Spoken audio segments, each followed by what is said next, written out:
Dr. Susie Baldwin. I'm actually a big fan of this video, but I'm here today as a representative of the LA County Department of Public Health. So I've actually brought a hat to represent my position as an individual, which is a single-payer supporter with Physicians for National Health Program. But in my official capacity, I'm a county employee serving everybody, and I'm not here to make policy. So I will wear my PNHP hat when I'm speaking as an individual. Right now I'm talking to you as your employee. I work in the Office of Health Assessment and Epidemiology, which basically means that we work to collect data on the health of all 10 million people in LA County and figure out where the problems are, what public health is doing that's working to make people healthier, what we're missing, where are we getting worse, where are we getting unhealthier, and try to solve it with the partnership of all kinds of entities in the county, schools, businesses, universities, faith-based organizations, community groups, etc. And yeah, it says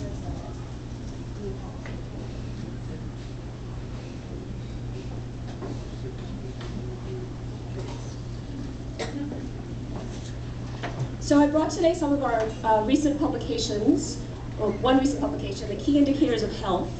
And this is a collection of a lot of data about the health of LA County residents. And you'll see, if you picked one up, that it says by service planning area. And service planning area are divisions of the county into eight, well, we have the Native Americans, but that's not here. 8 service planning areas, and these service planning areas don't actually mean anything to most people. You won't know necessarily what spa you live in, but for health planning and healthcare delivery purposes in the county, we divide the county up into these regions. And there's a lot of health disparities by a geographic region. A lot of it has to do with socioeconomic conditions. Some areas have more poverty than others. Some areas have more unemployment than others. That all factors into how healthy people are. And this presentation, is there anything I can do about this? Necklace. Back. The necklace? No. Just turn it down so you hold it closer. Hold it closer?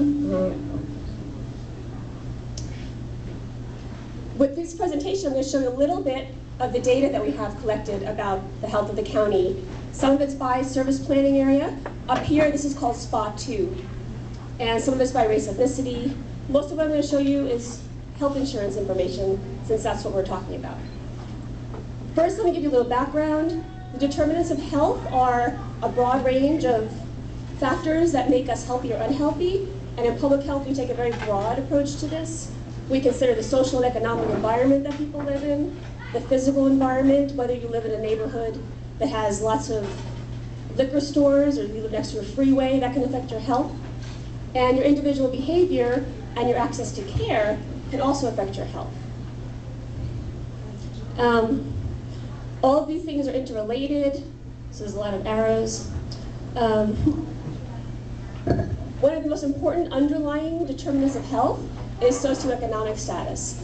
And this graph shows the increase in poverty we've seen in the county over the last decade. The red line across the top are households with children.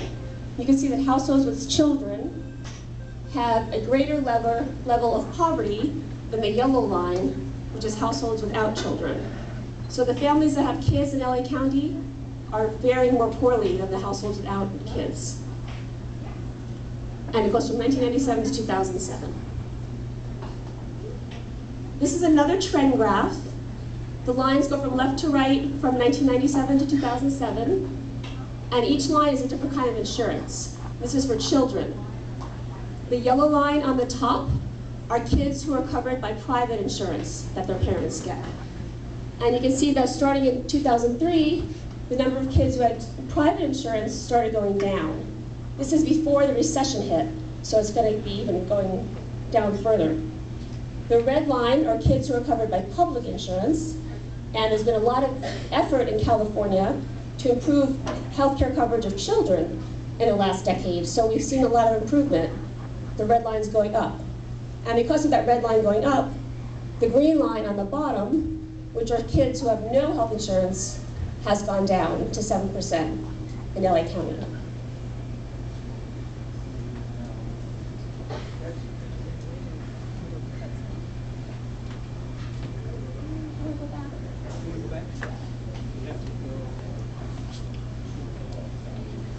This graph is the same thing, but for adult insurance. And you can see it's pretty much straight all the way across. There has been much change, has not been much change in adult insurance, private, public, like Medi-Cal, or uninsured over the last 10 years.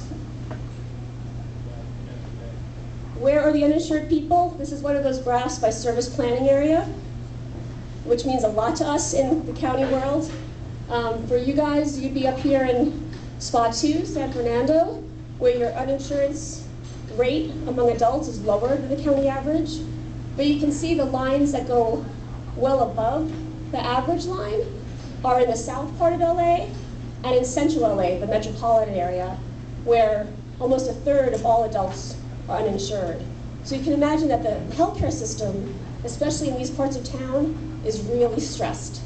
And the community clinics can't keep pace with the number of people who are needing healthcare. And this is, again, before the recession hit, so it's only gotten worse. This graph, these are called bar graphs, and it shows the level of uninsurance among adults by income. And we look at income in terms of federal poverty level, which is the level of income set by the federal government. For example, for a family of 4, in the year 2006, which is what these data are based on, a family of 4 making less than $22,000 would be considered below federal poverty level. Living in LA County, you can make twice that and still have a really hard time getting by with 2 kids and 2 adults in your household.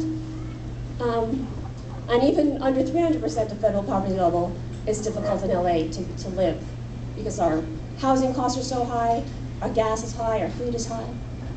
And all these costs, competing costs, make it very difficult for people to afford health insurance.